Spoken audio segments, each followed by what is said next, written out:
Okay, तो उसके बाद हमारा टॉपिक है कार्टिलेज को डिस्कस करना। ठीक है, कार्टिलेज हमारा टॉपिक है।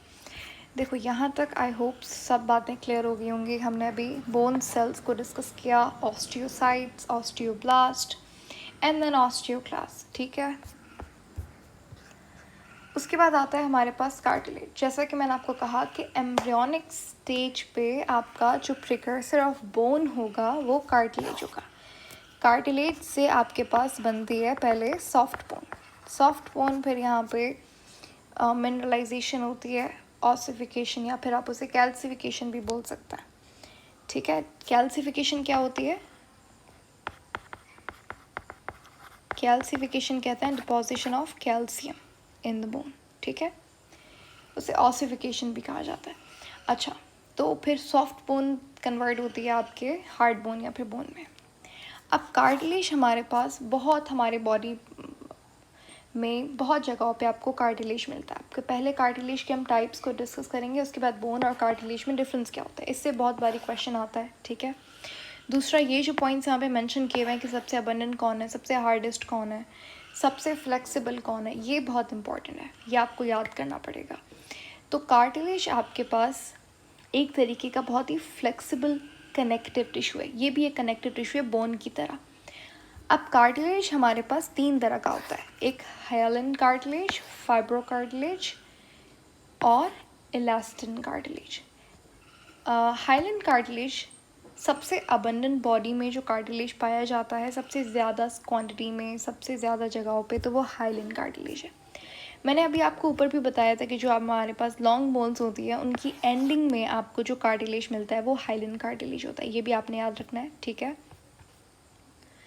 तो हाइलिन कार्टिलेज की क्या क्या लोकेशंस हैं, ये आपको नोज़, ठीक है, स्टर्नम और रिब्स के दरमियान में आपको हाइलिन कार्टिलेज मिलता है। ठीक है, जो आपका रिब्स होती हैं उनके दरमियान में जो मसल है वो कौन सा मसल है, वो पेक्टोरल मसल है। कार्टिलेज कौन सा है, तो हाइलिन कार्टिलेज है। ये दोनों चीज़ें आपने याद रखनी है। अच्छा, दूसरी बात ये कि नोज़ जो है वो आप जैसे ये देखें, ये हमारे पास इस तरीके से नोज़ है। यहाँ पे आपके पास नेज़ल बोन्स होती हैं, 2 नेज़ल बोन्स होती हैं यहाँ पे। इन्फीरियर नेज़ल कॉन्का 2 होता है यहाँ पे, और यहाँ पे वोमर होती है। ठीक है, अब यहाँ पे जो आपको कार्टिलेज बोन्स भी प्रेजेंट है, एंड आपका जो नोज़ का आगे वाला हिस्सा है, स्पेशली ये वाला पार्ट, ये कार्टिलेज से बना हुआ है, हाइलिन कार्टिलेज। ठीक है, ज़्यादा कुछ नहीं, बस ये एक पॉइंट आपने याद रखना है, सबसे अबंडेंट कार्टिलेज कौन सा होता है, वो हाइलिन कार्टिलेज होता है, पूछा गया है बहुत बार। उसके बाद आता है हमारे पास फाइब्रो कार्टिलेज। फाइब्रो कार्टिलेज सबसे हार्डेस्ट होता है। ठीक है, आपका जो वर्टिब्रेज होती हैं उनके दरमियान में आपको फाइब्रो कार्टिलेज मिलता है। ठीक है, उसके बाद पेक्टोरल गर्डल और जो नी जॉइंट है, पेक्टोरल गर्डल आगे आप पढ़ेंगे क्या होता है। ये जो हमारे पास शोल्डर पे जॉइंट होता है ना, जैसे ये तो बहुत बुरा बना है, इस तरीके से यहाँ पे इस जगह पे ये जो आपके पास जॉइंट है, इसे आप पेक्टोरल गर्डल कहते हैं। यहाँ पे जो आपको कार्टिलेज मिलता है वो फाइब्रो कार्टिलेज होता है। क्यों? नी जॉइंट में भी आपको मिलेगा, वर्टिब्रे में मिलेगा, क्योंकि यहाँ पे आपको स्ट्रेंथ की बहुत ज़रूरत है। तो सबसे हार्डेस्ट कार्टिलेज कौन सा होता है, फाइब्रो होता है।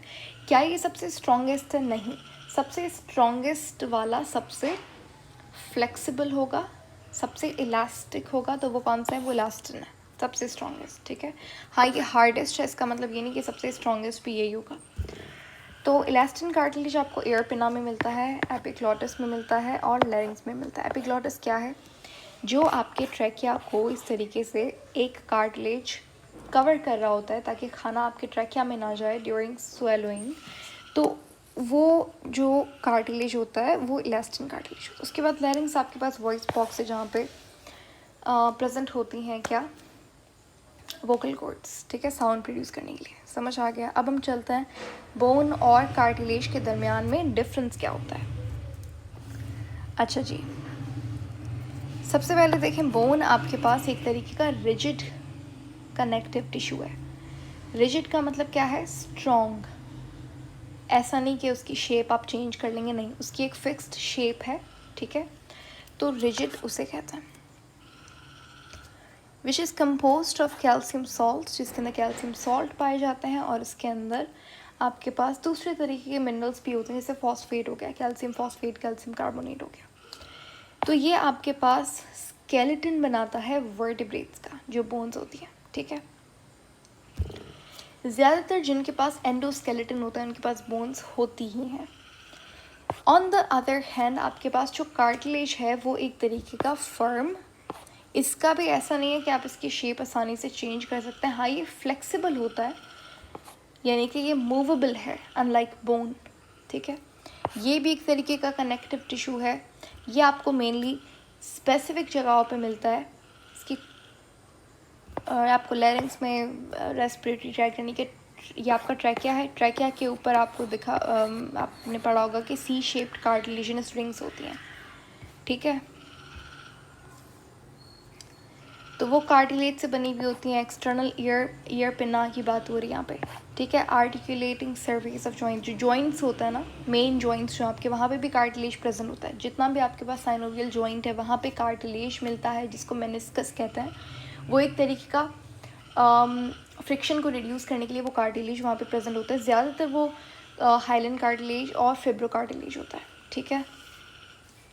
डिफरेंस क्या है दोनों में, और तो ये समझ आ गया कि ये रिजिड है, रिजिड कनेक्टिव टिश्यू है, ये फ्लेक्सिबल कनेक्टिव टिश्यू है, मुड़ सकता है, ठीक है।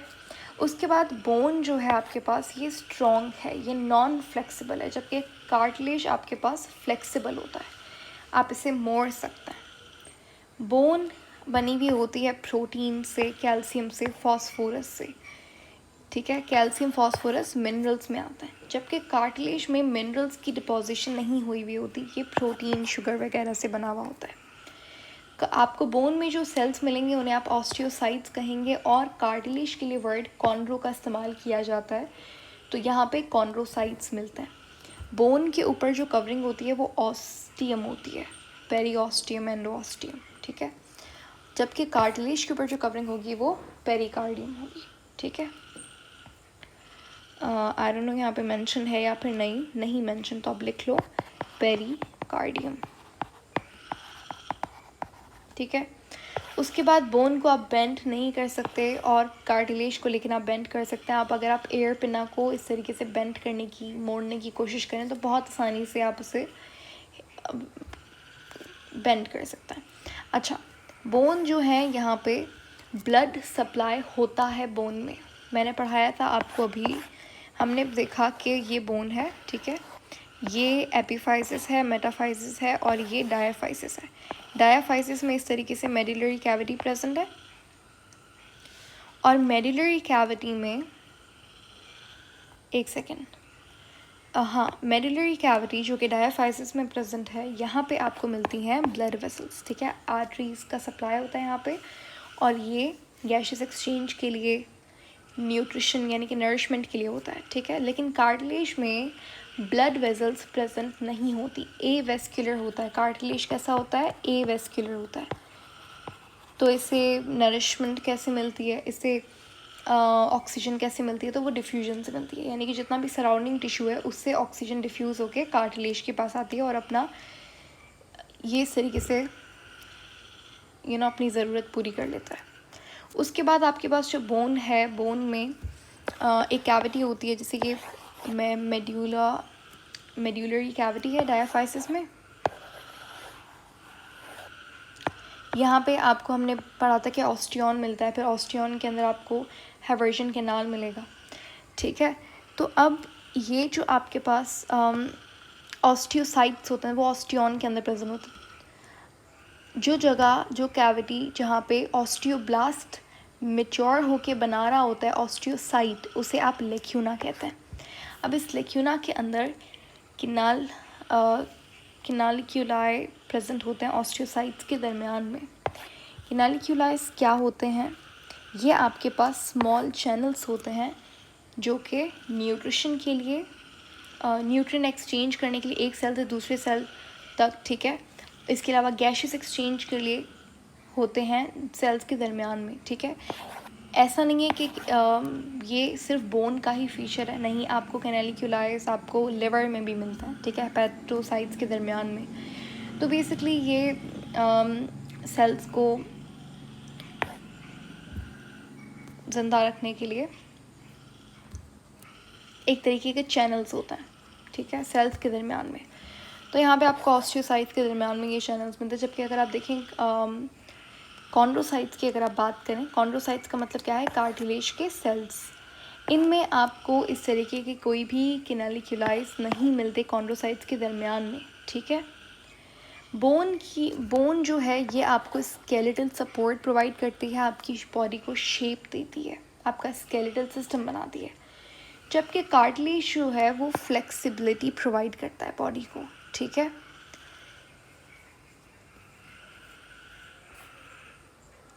इसके अलावा यहाँ पे जो लिखा हुआ है smooth and bone surfaces and joints, वो इसलिए लिखा हुआ है क्योंकि मैंने बताया था कि जो लॉन्ग बोन्स हैं उनकी एंडिंग पे आपको हाइलैंड कार्टिलेज मिलता है। तो इसका मतलब ये कि वो बोन सरफेस को क्या कर रहा है, स्मूथ कर रहा है। और जो जॉइंट्स होते हैं, स्पेशली जितना भी साइनोवियल जॉइंट है वहाँ पे आपको कार्टिलेज मिलता है। तो जॉइंट को भी ये स्मूथ करता है, फ्रिक्शन को रिड्यूस करने के काम आता है कौन, कार्टिलेज। बोन जो है ये आपका स्केलेटन बनाती है, जबकि कार्टिलेज जो है ये सारे इन जगहों में प्रेजेंट होते हैं। मैंने ऑलरेडी मेंशन कर दिया है, ear, nose, larynx, trachea, ribs और जॉइंट्स, ठीक है। हाँ जी, तो ये मैंने आपको बताया एग्जाम यहाँ पे बाइल कैनालिकुलाइज लिखा हुआ है, बेसिकली लिवर में प्रेजेंट होता है। तो जब बाइल ट्रांसफ़र होता है लिवर से बाइल डक्ट्स में, तो वहाँ पे इन चैनल्स के दरमियान में होता है। तो ये बोन्स में भी होती है लेकिन कार्टिलेज में नहीं होती, कॉन्ड्रोसाइट्स के दरमियान में, ठीक हो गया। तो ये हमने यहाँ पे कार्टिलेज कवर कर लिया है। अब हम आगे बात करेंगे ह्यूमन स्केलेटन सिस्टम की सबसे बेस्ट पार्ट और सबसे अनोइंग पार्ट। बहुत लोगों के लिए यही चार्ट होता है जहाँ पे प्रॉब्लम आती है बोन का नंबर याद करने में, उनका नाम याद करने में, फिर उनका लोकेशन याद करने में। जब बोन्स याद हो जाती हैं तो फिर जॉइंट का अलग टेंशन रहता है कि जॉइंट्स कैसे याद करें, कहाँ पे कौन सा जॉइंट है वो कैसे याद करें। आज हम देखेंगे कि आप किस तरीके से इस सब को ब्रेक डाउन करके याद रखने का ट्राई कर सकते हैं, ठीक है। एक बार में अगर आप ये पहली बार चार्ट देख रहे हैं तो आपको नहीं याद होगा। आपको ये करना है कि सबसे पहले आप समझ लें कि कौन सी चीज़ कहाँ पे है। Once your concept is clear, उसके बाद आप याद करने पे आएँ, ठीक है। पहले पूरा लोकेशन वगैरह को इमेजिन कर लें, ज़्यादा से ज़्यादा इस पिक्चर को देखें, डायग्राम को अपने दिमाग में बिठाने की कोशिश करें। उसके बाद आप याद करें। याद कैसे करेंगे, आपने पहले तो वर्बली याद करना है, ठीक है। उसके बाद प्रैक्टिस के लिए आपने खुद से डायग्राम बनानी है और लिखना है। इस चार्ट को खुद से बनाना है अपने आप से, ठीक है।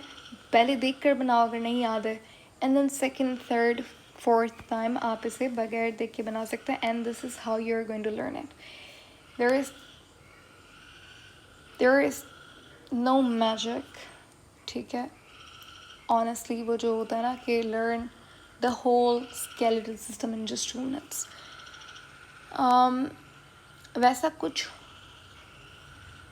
देख सकते हैं अगर आप, if it works for you, ऐसा कोई ट्रिक्स वगैरह। Personally I don't prefer any of that, क्योंकि देखो यहाँ पे आपको ट्रिक एक और चीज़ हो जाएगी, ऐड ऑन हो जाएगा कि इतने सारे नाम है, एक एक नाम के लिए अगर आप एक ट्रिक का नाम याद करें तो वो एक एडिशनल मटेरियल है याद करने के लिए। सो इंस्टेड ऑफ दैट, उन सब चीज़ों में पढ़ने से अच्छा जो मैंने आपसे कहा है कि एक बार इसे समझें, डायग्राम को समझें, फिर बनाएं, एंड देन 2-3 बार इसे याद करने की कोशिश करें, ठीक है। पहले तो इसे समझना इम्पोर्टेंट है। तो मेरा काम है कि हम इसे क्लास में पहले तो समझेंगे, ठीक है। एंड होपफुली मैं आपको क्लास में याद करवा दूँगी। All I need is your attention, ठीक है। यहाँ पे हम लोग लेंगे 1-2 मिनट का break and then we'll continue with human skeleton, ठीक है। अच्छा, मीनवाइल अगर आपको यहाँ से कोई क्वेश्चन है तो आप मुझे अभी बता सकते हैं, ठीक है। अभी जितना सो फार हमने कवर किया है।